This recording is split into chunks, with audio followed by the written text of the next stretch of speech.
Maraming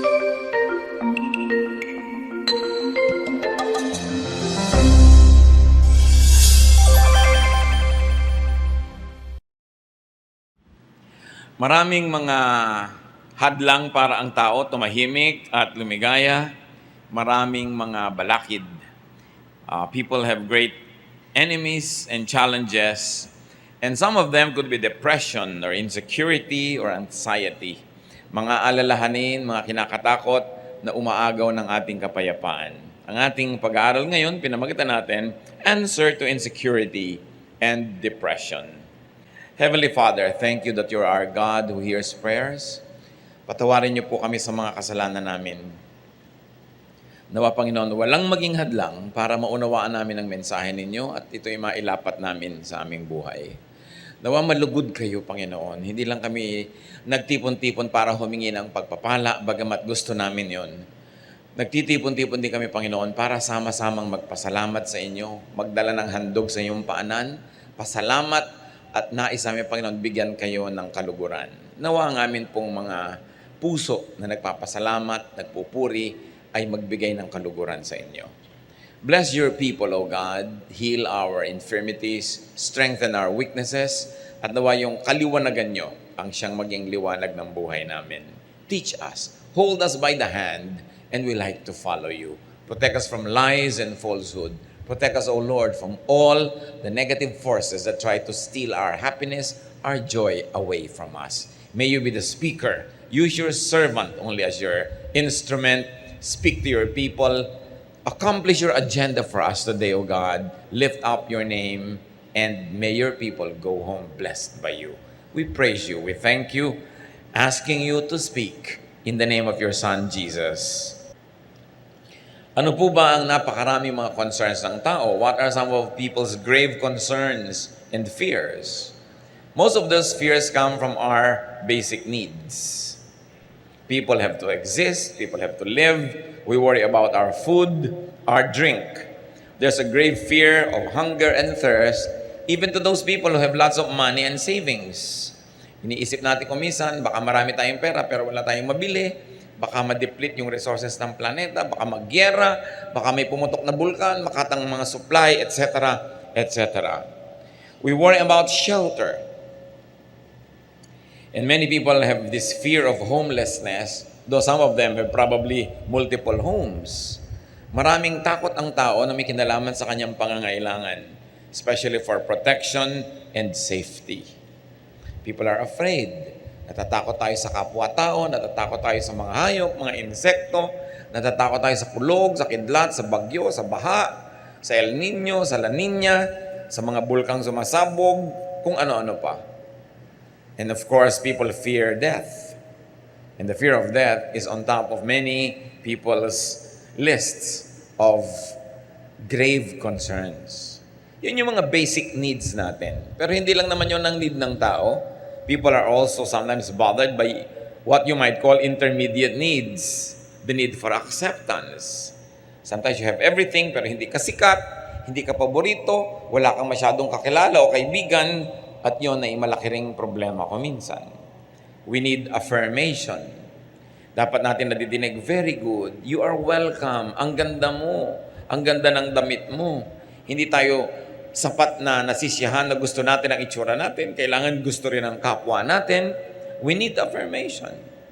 And we need comfort.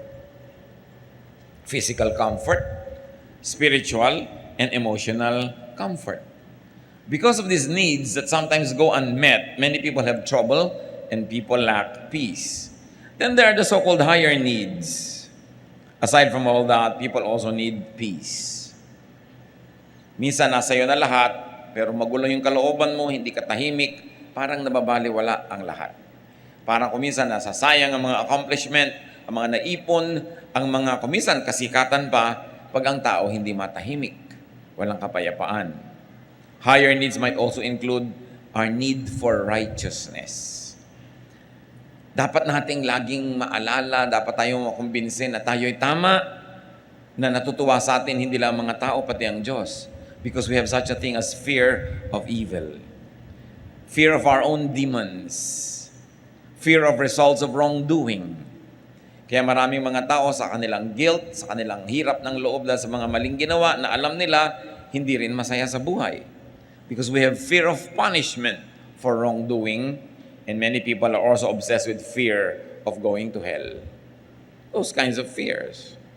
Higher needs also include the needs of our spiritual life and eternal life. Kailangan natin ng eternal bliss. Hindi tayo kontento na masaya dito sa buhay, kumpleto ang pangangailangan, kailangan masaya rin tayo at nakakatiyak ng pupuntahan ng ating espiritu, na tayo'y ligtas, na tayo'y babalik sa Diyos. People need assurances of heaven after this life. Paano ang lahat-lahat ng yan matutugunan? Ang dami. May physical need, may emotional need, merong spiritual need, merong social need. At kung i-grade pa yan ng mga sociologists and psychologists, meron siyang basic, may intermediate, at merong higher needs. What is God's answer to man's grave insecurity and depression? Kuminsan ang tao, ang ganda-ganda, pero may insecurity pa rin. Ang yaman-yaman, may insecurity. Kung minsan, sikat na, kulang pa rin sa kanya. Ano ang sagot ng Diyos?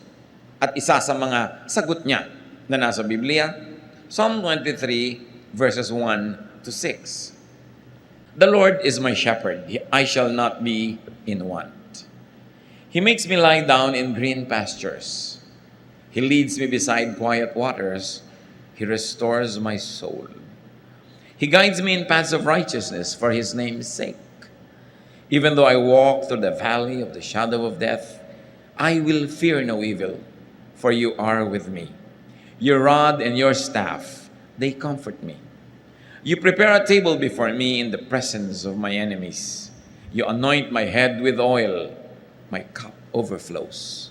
Surely goodness and love will follow me all the days of my life, and I will dwell in the house of the Lord forever. One of the most powerful and famous chapters of the Old Testament, Psalm 23. You can imagine the psalmist nung ito ay binigkas, sinulat, nilikha, at inawit-awit at pinaulit-ulit awitin. Ano kaya ang kalagayan niya? Maaring siya ay isang mananampalataya na siguradong-sigurado sa kalagayan niya sa Diyos. At inisa-isa lang niya dito kung ba't siya sigurado. Inilistan niya para malaman ng iba, marinig ng iba, at nang tulad niya, maging sigurado rin sila sa kanilang mga buhay. Pero pwede ring baligtad. Pwedeng isa rin itong mananampalataya na hindi sigurado. Nag-aalinlangan, nangangapa, nai-insecure. At sa kanyang mga pagbubulay-bulay, sa kanyang mga araw, gabi ng takot, lungkot, pangamba, nerbiyos, hinanap niya ang maaring maging dahilan para siya magkaroon ng kapayapaan. At anong kanyang ginawa? Ipinaalala niya sa sarili niya kung sino siya. At kumbaga siya ay tupa kung sino ang kanyang pastol. At inisa-isa niya ang dapat niyang maalala at maisip para mawala ang kanyang takot, lungkot, pangamba. So maaari itong mag-apply kahit kanino sa atin. Kung kayo yung secure na secure sa buhay, recite this, sing this, memorize this, share this with people so that they too may be like you. Secure, quiet, peaceful, happy, contented. Pero kung kayo naman yung kabaligtiran, insecure, afraid, bothered, troubled, upset, anxious, stressed, etc., etc., dapat ding gawin, pag-aralan ang chapter na ito, memoryahin, bigkasin, isaulo, isaisip, isabuhay. At kung dinadalaw tayo ng ganung mga uri ng mga takot at pangamba, mulit-muli balikan, alalahanin, kantahin, tulain, basahin itong Psalm 23. Ano yung mga pinag-usapan nating nagpapahirap ng loob ng taong pangangailangan niya? Food, drink, and shelter. Basic needs. Anong sagot ng Panginoon? Psalm 23:2. He makes me lie down in green pastures. He leads me beside quiet waters. Para sa mga tupa, wala namang mahalaga kundi damo at tubig. Kaya lang ang mga tupa sa Israel, Kung merong dapat ma-insecure na mga tupa, sila yon. Kasi most of Israel is a desert or was a desert. So, konti ang damo. At lalong konti ang tubig. Isa lang ang ilog doon yung Jordan. At kung makikita nyo yung Jordan, sasabihin nyo, anong klaseng ilog to? Ang liit-liit, ang payat-payat at maputik. At hindi naman kalakihan na ilog ito. Yun na yung inaasahan ng buong bayan ng Israel na magdidilig sa kanilang mga halaman. Yun na yung pinupuntahan ng bawat tupa para uminom. Pero sabi nitong tupang nangangamba at na-insecure, pinapaalala niya sa sarili niya kung sino ang Panginoon. Sabi niya, "Oh God, you let me rest in fields of green grass. You lead me to streams of peaceful water." Pababa po kasi yung terrain ng Israel at itong Jordan na ito ay patungo sa Dead Sea. Kaya may mga bahagi ito na magulo kasi bumababa, may mga bato-bato. Ang mga tupa ayaw nilang uminom pag ang tubig ay gumagalaw, umaagos, lalo't lumalagaslas o rumaragasa. Kahit nauuhaw na sila, hindi sila dudukwang sa tubig na gumagalaw. Kailangan peaceful water. Yung walang kagalaw-galaw. Kaya sabi nitong tupang to, hindi lang ako binibigyan ng damo ng Diyos. Pinahihiga niya ako, pinapagulong-gulong ako, naglulupagi ako sa napakaraming mga berdeng damo. At hindi lang yun. Hindi lang may tubig, tahimik yung tubig. Not only water to drink, but the way I want to drink my water. Peaceful. Pinapaalala niya yun. Green pasture, you must remember, is also a shelter. Isang napakasarap na pahingahan at lugar kung saan ang mga tupa ay hindi lang kumakain, nakakapagpahinga pa sa sariwang damo. God gives not only the basics, but also abundance. Anong sabi ng Psalm 23 verse 5? You prepare a table before me in the presence of my enemies. You anoint my head with oil, my cup overflows. You treat me to a feast with my enemies watching around me. Dapat nating sariwain ang isang kaugalian sa Israel para lalo na tayong magandahan sa verse na ito.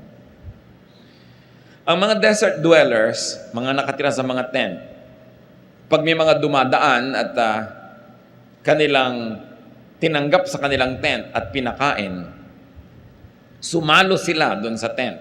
Tulad ng ginawa ni Abraham nung dumating ang Diyos at yung mga kasama niyang anghel, hindi naman sa loob ng tent yun Outside the tent, merong extension yung tent para lang huwag mainitan yung nakaupo dun sa labas sa carpet at hindi yun sa loob ng tent para presko. Doon nagpapakain yung mga may-ari ng tent na yan. Sa maliliit na mga dulang, kumisan nilalatag lang nila doon sa carpet yung kakainin nila. At kitang-kita ng ibang mga tent dwellers, may bisita pala si kapitbahay kasi hindi sa loob kumakain. Ang ibig sabihin nun, pag ako'y may bahay, pinakain kita at sumalo ako sa'yo, walang pwedeng gumalaw sa'yo sa lahat ng mga taga rito. Dadaan muna sila sa akin. Sabi nga ng matatanda, dadaan muna sa ibabaw ng aking malamig na bangkay bago sila makarating sa'yo.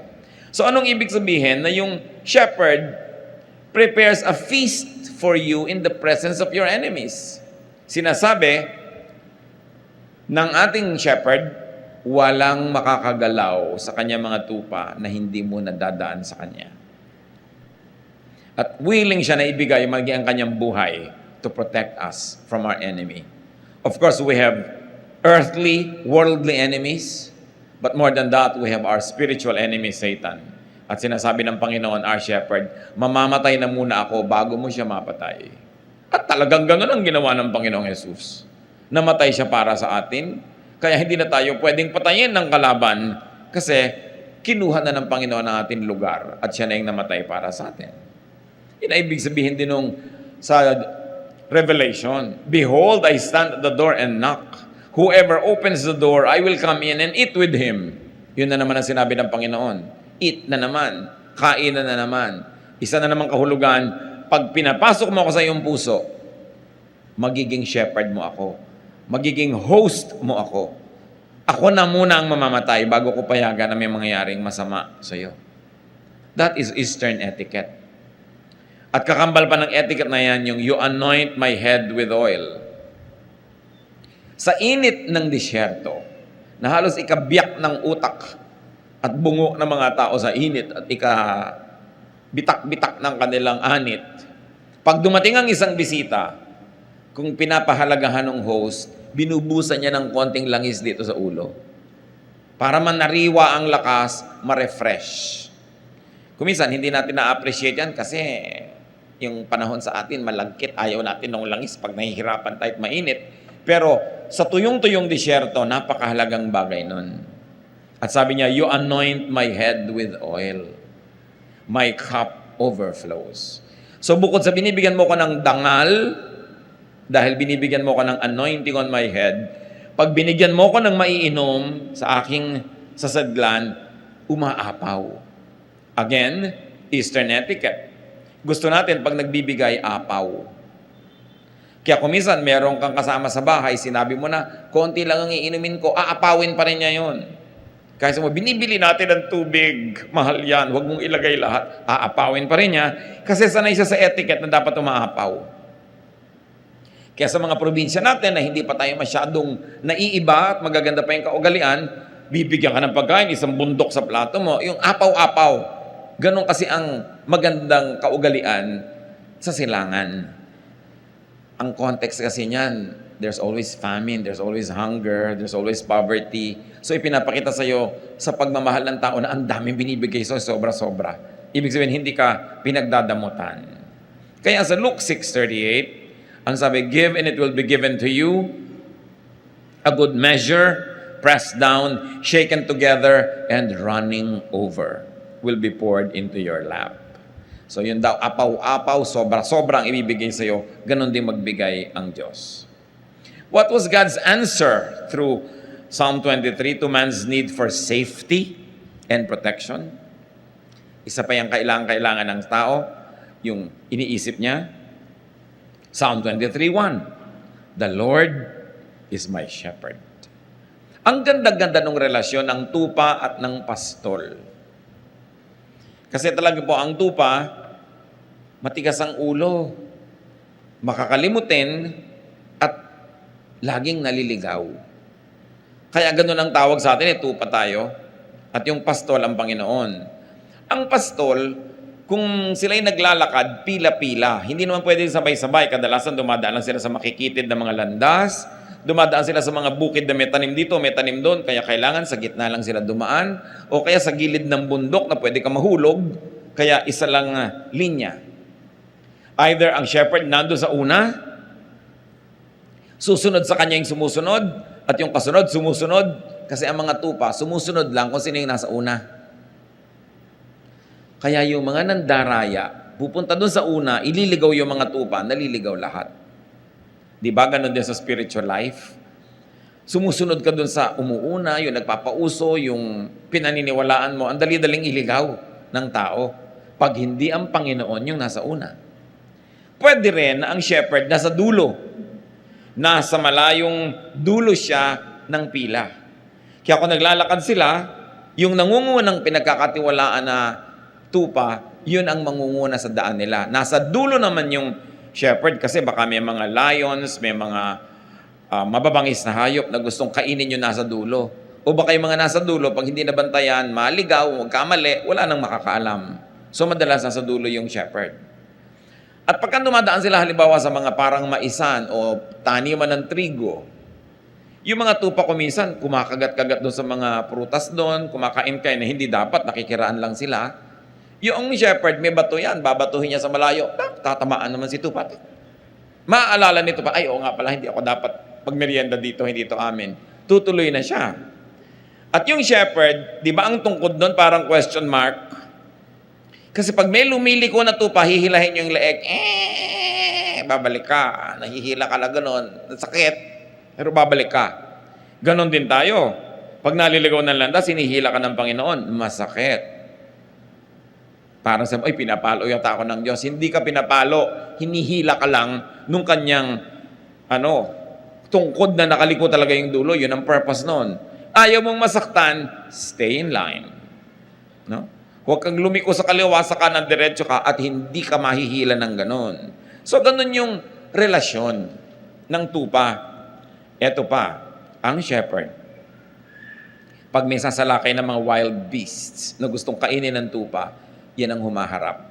Kaya yung tungkod niya, yung rod and staff niya, hindi lang niya pang disiplina yun sa tupa, panglaban naman niya yun sa mga leon, sa mga mababangis na hayop, para i-protect niya. And it is not unusual for a shepherd to die for his sheep. Yun yung relasyon. Ang shepherd, pagka gabi na at matutulog sila sa isang lugar, pag umagang-umaga na at aalis na sila, meron siyang sipol o kanta o huni, madidinig ng mga tupa niya yon, susunod na sila at lalabas. Bakit? Kasi po, pagka ang mga tupa ay nandun sa desert, hindi lang naman sila ang tupa sa balat ng lupa. Marami pang iba. Marami ding ibang shepherd. So sa gabi, inaabot sila ng gabi siyempre sa mga ilang na lugar. Saan sila matutulog? I have seen some of these structures in Africa na maaaring kamuka ng mga nandoon din sa Israel. Na merong mga matataas na mga tinik, yung mga matitinik na mga sanga, iniipon niya ng mga katutubo, ginagawang parang bakod. Bilog, meron lang gate. Yung mga baka o mga tupa na nanginginain kung saan-saan, paggabi doon sumisilong para itong hotel ng mga hayop. Merong siga sa gitna, merong fire, kasi ayaw lumapit ng wild beast sa fire. At hindi sila agad-agad makakasalakay kasi may matataas na bakod nga ng mga siit-siit at mga tinik-tinik na inipon. Ngayon, ang mga tupa at mga pastol, nagkakasama-sama sa loob ng iisang ganong silungan or hotel. Nagbibigay sila ng konting bayad doon sa may-ari nun, pero paggabi, halo-halo sila doon. Yung matatalinong mga shepherd, umagang-umaga pa lang, madilim pa lang, aalis na siya at ang kanya mga tupa. Bakit? Kasi sa gabi humahamog o umuulan. Maaaring yung mga konting mga lupa na parang korting palanggana na yung porous yung kanyang lupa, hindi bumababa agad ang tubig, maaaring sa gabi nakakatch ng konting ulan yon. At yung mga damo, konting ulan lang, tumutubo bigla. So ang gusto ng shepherd, pag umagang-umaga, silang mauna doon sa tubig. Kasi pag nag-inom na yung tupa niya, ubus na yon. Yung mga huling gumising, maubusan na. O kaya sila yung nakakain sa konting damo. So yung marunong na mga shepherd, madilim pa lang, meron siyang sipol na signal sa kanyang mga tupa. Lahat ng tupa niya, kahit may kahalong ibang tupa doon na nagtulugan kung saan-saan, pag nadilig yung sipol niya, makikita yung anino niya, lumalabas na nung gate, susunod sila lahat dahan-dahan. Kaya dapat yung tupa, alam niya yung boses ng kanyang amo. At yan yung sinasabi ng Panginoon na mag-ingat kayo, hindi lahat pastol. Some come to steal, to kill, to destroy. Kasi meron mga fake na shepherd, fine-fake nila yung sipol o yung huni o yung tawag nung shepherd, at pag yung mga tupang iba, nalin lang niya, nagsunuran sa kanya sa palabas, patay sila. Huli sila at ibebenta sila para katayin. Kaya dapat yung tupa, kilala niya ang kanyang shepherd. Ma-appreciate natin lahat ang mga talinghaga ng Panginoon tungkol sa tupa at sa shepherd. Kasi ganoon din tayo mga kapatid. Pag hindi natin talaga kilala ang tinig ng Panginoon, nadadaya tayo ng maling tawag. Nadadaya tayo ni Satanas, nadadaya tayo ng ating emosyon, nadadaya tayo ng ating mga desires, ng ating greed, ng ating lust. And before we know it, we followed a wrong shepherd. At tayo napupunta sa matadero, at tayo kinakatay, nasasaktan, pinapahirapan, pinapatay. Kaya napakahalagang unawain para appreciate natin yung the Lord is my shepherd. Yung Lord na namamatay para sa akin, yung Lord na ipagtatanggol ako, hindi ako dadayain, mamahalin ako, gumagawa ng paraan para ako pakainin, painumin, ipagtanggol, walang iba kundi ang Panginoon. At sabi sa Psalm 23 verse 3, He guides me in paths of righteousness for His name's sake. Or because of His name, because of who He is, He guides me. According to His name, according to the meaning of His name, which is shepherd, He guides me. Hindi niya ako lilitsunin o kakainin. Hindi niya ako ipapahamak kasi ang pangalan niya, shepherd. At siya ang aking shepherd. Psalm 23 verse 4, even though I walk through the valley of the shadow of death, I will fear no evil. For you are with me. Your rod and your staff, they comfort me. Yung pinag-uusapan nating tungkod niya. Ano pa ba ang hihigit sa kamatayan na nakakatakot? Wala na. I may walk through the valleys as dark as death, sabi noong tupa, but I won't be afraid. You are with me. And your shepherd's rod makes me feel safe. Pag nakikita nung tupa, yung daladala nung shepherd na tungkod, sabi niya, yan ang gagamitin niyang pamalo sa mga kalaban. Yan ang gagamitin niya pang protect sa akin.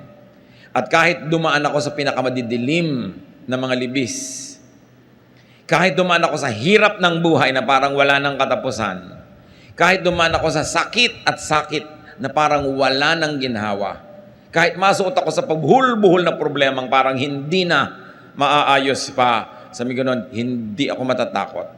Hindi yung problema ang titingnan ko, hindi yung leon, hindi yung mabangis na hayop, hindi yung dilim.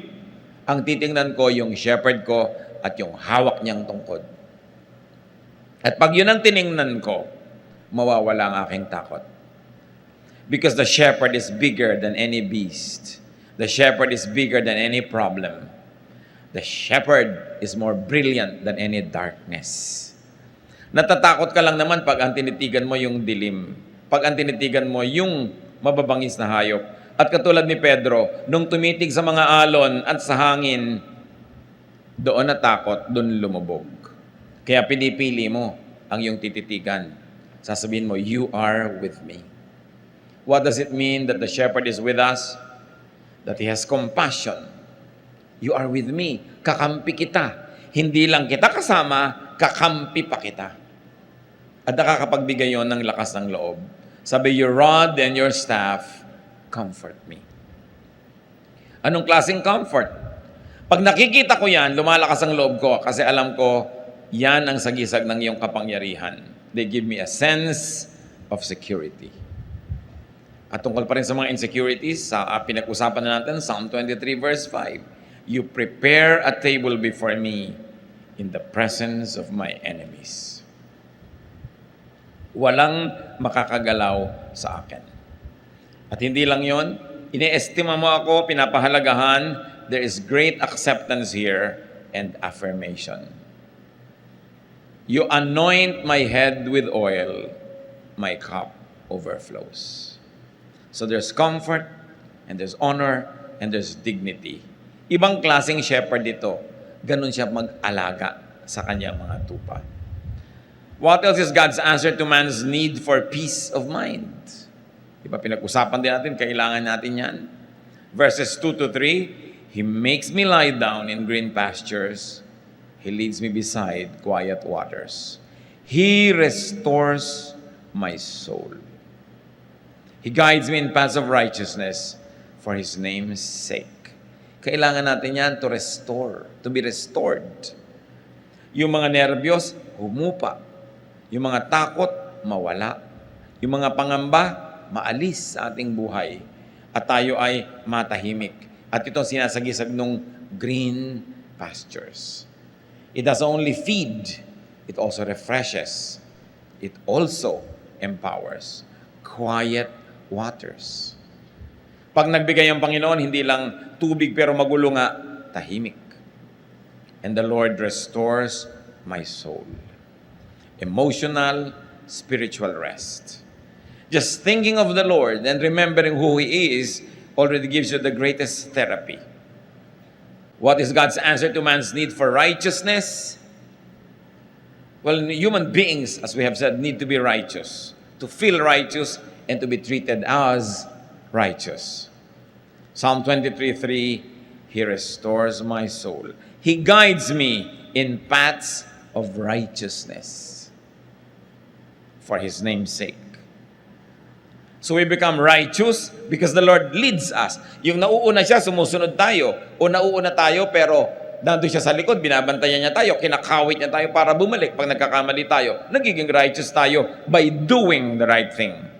But more than that, through the work of Jesus, our shepherd, nagiging righteous tayo by faith.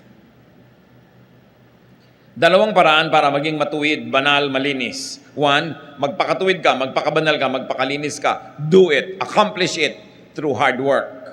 Pwede yon. When all else fails, pag kinulang, charge to the cross. Because by believing in Jesus as your Savior and Lord, your belief makes you righteous. Yan ang tinatawag nating saved by faith. Righteous, made righteous by faith. At napakalinaw ng teaching ng New Testament dyan, mga kapatid. Pag nananalig ka kay Jesus, nagpaligtas ka kay Jesus, Panginoon at tagapagligtas mo siya, yon biglang magiging righteous ka sa tingin ng langit. Kahit ang totoo, tad-tad ka ng kasalanan. Pero pinagsisihan mo, tinalikuran mo, nagpahugas ka sa dugo ni Jesus, righteous ang tingin sa iyo ng Diyos. Kasi hindi na yung kasalanan mong nakikita, yung dugo ni Jesus na ipinanghuhugas sa iyong kasalanan. So, two ways to be righteous, by doing it or by receiving righteousness through faith. At ang tunay na mananampalataya, ina-apply pareho yon. You know that you are made righteous by faith, but you also do what you can up to your utmost so you could be actually righteous by works, not only righteous by faith. Pagkasama, magkakambal, ginagawa pareho. And because of that, the true believer remembers the blood of the Lamb, the shepherd that became the Lamb. Biruin niyo yung mga imagery na yan. Ang Panginoong Hesus na shepherd, siya yung naging lamb. Para yung mga lambs tulad natin, yung flock, huwag nang mamatay, siya yung namatay para sa atin. At pag naalala mo yon, He restores your soul. Pag sumusunod tayo sa katuruan ni Jesus, He guides us in righteousness. All because of what His name means. What is God's answer to man's need for eternal life? For assurance of heaven? Psalm 23 verse 4. Even though I walk through the valley of the shadow of death, I will fear no evil, for you are with me. Kahit dumaan ako sa kamatayan o sa mga halos ikamatay ko ng mga karanasan, alam ko kasama kita. At kung loobin mo, Panginoon, na mabawian ako ng buhay, alam ko sa isang saglit, sa isang kisap mata, I will be there with you in a much greater state of spirituality. Because I will no longer be confined to this physical body. Kaya ang sabi nitong flock na ito, I will fear no evil. The evil of death, the threat of death, the evil spirits that scare me with death, I will fear no evil. Why? Because you are with me. And because of all of this, Psalm 23 verse 6, surely goodness and love will follow me all the days of my life, and I will dwell in the house of the Lord forever. Nakakatiyak yung tupa na dahil kilala niya ang kanyang shepherd, he or she will dwell in the house of the Lord forever. Dahil saan siya dadali ng shepherd niya? Sa house of the Lord. Sa eternal life, in the presence of God, our Father, our Creator. Sabi niya, surely goodness will follow me. What goodness? Whose goodness? God's goodness. I may not always be good, but God's goodness will always be with me because He is my shepherd. And God's love, I may not always be loving, but God's love will prevail. God's stubborn love will keep loving me, even though there are moments when I become very unlovable. So I feel secure. At pwede ring basahin itong mga kapatid, dahil secure ako, dahil ang Lord ang shepherd ko, dahil nakakatiyak ako, surely goodness, my goodness, and love, my love will follow me all the days of my life. In other words, I will not only be a recipient of God's love and goodness, but because of God's love and goodness to me, I will also be a dispenser and a giver and a channel of goodness and love to others. Bakit pa nga naman hindi magiging loving and good kung secure ka naman sa Panginoon? Bakit ka magiging madamot kung alam mo naman na ang Panginoon ang nagbibigay sa iyo at kung ibinigay mo sa tamang paraan sa mas higit na nangangailangan, alam mong papalitan ng Panginoon? So, goodness and love will follow you everywhere you go. Because you know who you are. Alam mo na ang shepherd mo ang Panginoon, maihahanap ka niya ng tubig, maihahanap ka niya ng pagkain, maihahanap ka niya ng kanlungan, ipagtatanggol ka niya, magiging mas mabait ka ngayon. Kaya lang naman tayo kumisa nagiging mabangis kasi natatakot tayong maubusan. Pero kung wala na yung takot mong maubusan, mapagbigay ka na. Dapat. Kaya ka lang naman kumisan makasarili kasi akala mo wala na, baka magutom ka. Kung alam mong may shepherd ka, magsishare ka. Wala nang dahilan yung mga taong nananalig sa Panginoon, nakakatiyak ng buhay na walang hanggan, at nakakatanggap ng mga blessings sa buhay na ito, wala nang dahilan para ka maging maramot. Para hindi maging mapagbigay, mapagpatawad, kasi nakatanggap ka rin ng pagpapatawad ng Panginoon. Wala nang dahilan para maging masungit ka pa sa iba, samantalang puro kabaitan ng Diyos ang tinatanggap mo. Walang dahilan para hindi ka maging katulad ng iyong shepherd. Kaya sabi, surely, goodness and love will follow me all the days of my life. I will always receive goodness and love from God, and I will always give goodness and love to my fellow men. I will be a little shepherd to other people. Walang mas mataas sa pagtanaw ng utang na loob sa ating shepherd, kundi sa maging munting mga shepherd din tayo sa iba. Ang pinakamabisang pagpapasalamat sa Panginoon ay yung ibahagi din natin sa iba yung tinatanggap natin sa Kanya. Napakainam na isipin yon sapagkat may dahilan ka naman to be secure. And I will be in the house of the Lord forever. How do we receive God's answer to man's needs? Paano yun mangyayari? How do you receive God's solution to the problems? How do you receive God's blessings? Nasa verse 1 ang sikreto. Psalm 23 verse 1. The Lord is my shepherd. I shall not be in want. So you don't want these insecurities? Or you want them minimized, removed from your life? Or if you are not having these insecurities now, you don't want them ever? Make God your shepherd. Make God your leader, protector, and provider. Kumisan kasi mali yung sinusundan natin. Mali yung Diyos natin. Mali yung ating shepherd.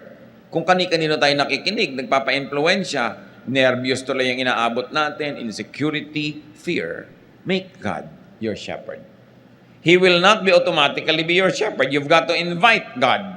Sabi niya, I stand at the door and knock. Whoever opens the door, I will come in and eat with him.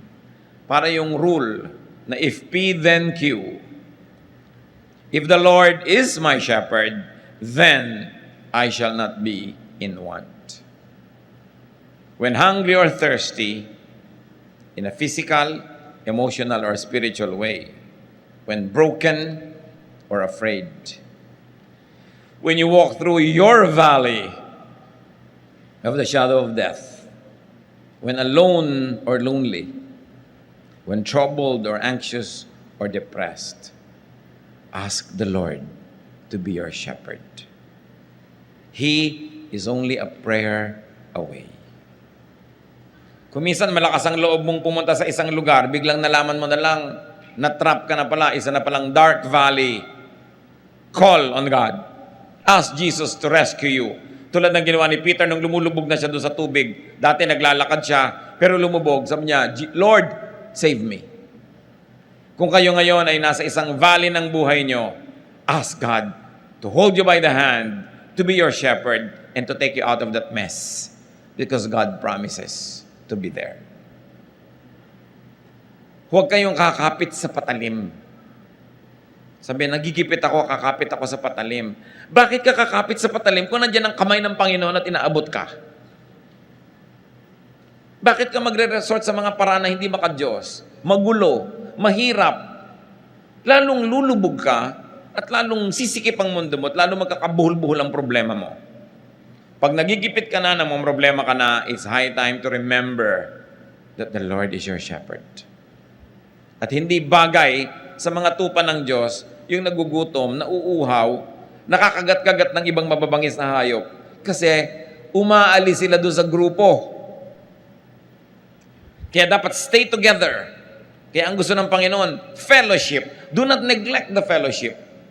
Attend church, do Bible study, worship together, pray together. Kasi pag humihiwalay ka, naaakit ka ng mga mababangis na hayop na pag malayo ka na sa grupo, malayo ka na sa protection, nalimutan mo na kung sino ka, madali ka na nilang kainin. So ang dapat lang gawin, kung meron man sino sa atin na nalalagay dyan sa dark valley, magbalik loob. Bumalik sa Diyos. Tumawag. Dahil yan ang pinakamadaling tawagan sa lahat, ang ating shepherd. Hindi nagiging busy. Always ready, willing, and able. Ask the Lord to be your good shepherd. John 10:14-15, I am the good shepherd. I know my sheep, and they know me. Yun yung binabanggit ko sa inyo kanina. Intimate. Alam ng sheep yung boses ng shepherd niya. Just as the Father knows me, and I know the Father, and I lay down my life for the sheep. If the Son of God, the King of Kings, is your shepherd, bakit ka may insecure? Ba't ka nenervyusin? Hindi mo business na mag-provide talaga ng damo yung shepherd mo ang naghahanap nun. Pero dapat ang business mo sumunod sa Kanya dahil doon Kanya dadalin kung nasan yung damo. Dapat kang sumunod dahil dadalhin Kanya kung saan merong quiet waters. At kung dumadaan ka sa isang deep, dark valley, lalong dapat kang sumunod sa Panginoon dahil tanging ang pagsunod sa Kanya ang pag-asa mong makaalis sa madilim at mapanganib na lugar. Pag magulo na ang buhay, huwag na mag-iisip ng solusyon na pampagulo pa.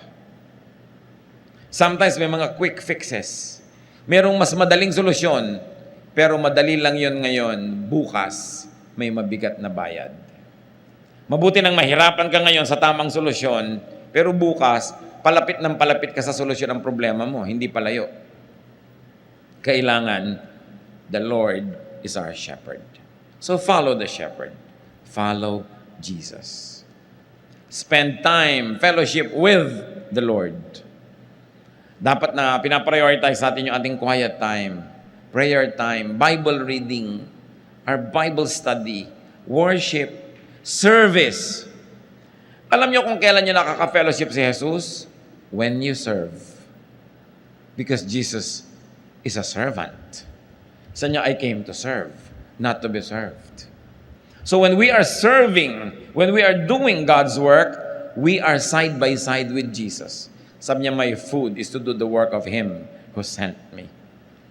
One of the best ways to fellowship with Jesus is to do the work of Jesus. Because you will be in the same team. Be the Lord's flock, and He will be your loving shepherd. Kung ayaw mo magpa-shepherd sa Kanya, di Kanya pipilitin, but you pay a heavy price. Nasaan tayo ngayon mga kapatid na estado? Tayo ba flock na ni Jesus? Tinanggap na ba natin siya bilang Panginoon at tagapagligtas sa ating buhay? Kung hindi pa, huwag niyong sayangin na sandali. Sa isang prayer na time-team, personal, at pwede niyong gawin ngayon. Accept Jesus into your heart as your Savior and Lord. Imbitahan niyo siya na maging Panginoon at tagapagligtas. Ask to be forgiven of your sins. And then invite Jesus into your heart to be your King, your friend, your shepherd. Kung nagawa nyo na yan, mga kapatid, flock ka na ng Panginoon, nasan ka? Ikaw ba yung naliligaw ng konti ng landas? Kakain-kain niya sa gilid-gilid, lumalakad na yung grupo, naiwan ka na because you became busy with things that God did not want you to be busy with. Dapat magising ka at bumalik ka sa grupo. Konting-konti na lang, sabi sa Bible, the devil prowls around like a roaring lion looking for someone to devour. Kung ang Satanas ay parang leon na nagbabantay at nagmamatsyag, pumipili, humahanap ng kakainin niya. Sa palagay niyo, ang pipiliin niya yung ang lapit-lapit kay Jesus? May hawak na radyon. Itong babaeng itong nakaasul, medyo malayo-layo. No? Ito ang madaling kagat-kagatin, wala itong proteksyon. No? Nasa gilid-gilid. Ang lalaking itong nakapula, pwede ito. Ang babaeng itong naka-Adidas. Alam niyo ba na kahit ngayon nakabantay si Satanas, nag-aantay siyang malingat kang malibang lumayo. Kaya yung iba makakagat, maalala na may grupo siya, siyempre hihilahin ni Jesus pabalik, masasaktan, pero nababalik. Yun ang pinakamasarap na sakit. Yung sakit dahil nababalik ka sa pila, sa tama mong dapat kalagyan. So meron naman ng mga tupad na nalalaglag pa sa bangin. Hirap na hirap si Jesus na bumaba doon at kunin siya. At alam niyo yung good shepherd, iniiwan niya yung marami, binabalikan niya yung isa. So utang na loob, huwag mo naman pagurin ng Diyos.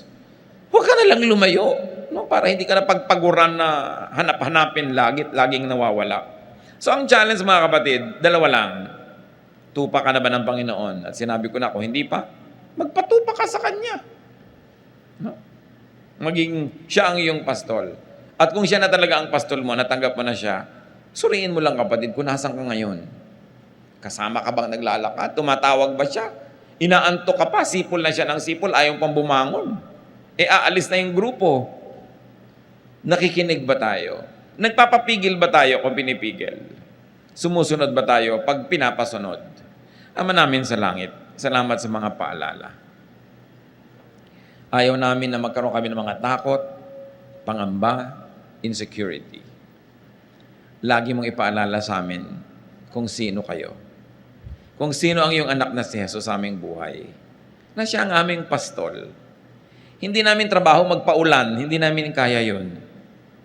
Hindi sa amin nakaatang yung paghahanap ng tubig para sa amin. Pero ang assignment namin, sumunod. At sa pagsunod namin, doon namin makikita yung tubig, yung damuhan, yung pahinga. At doon kami makakaalis sa madidilim at mga madadawag na lugar. Ituro mo sa aming maging masunurin sa iyong anak na si Jesus. Magbulay-bulay tayo mga kapatid kung meron tayong mga katigasan ng ulo. Bilang tupa, gusto mo pa ikaw ang masunod, hindi yung pastol. Ama naming Diyos, maliit na bagay na tumayo kami, pero ang laki ng kahulugan. Pagpapakumbaba, pag-amin ng aming makasalanan at paglabag sa kalooban mo. At higit doon, nagpapasako kami muli sa iyo. Gusto namin uling makasama nung flock mo sa lahat ng bagay. Na kung naglalakad, the same speed, the same direction. Sumusunod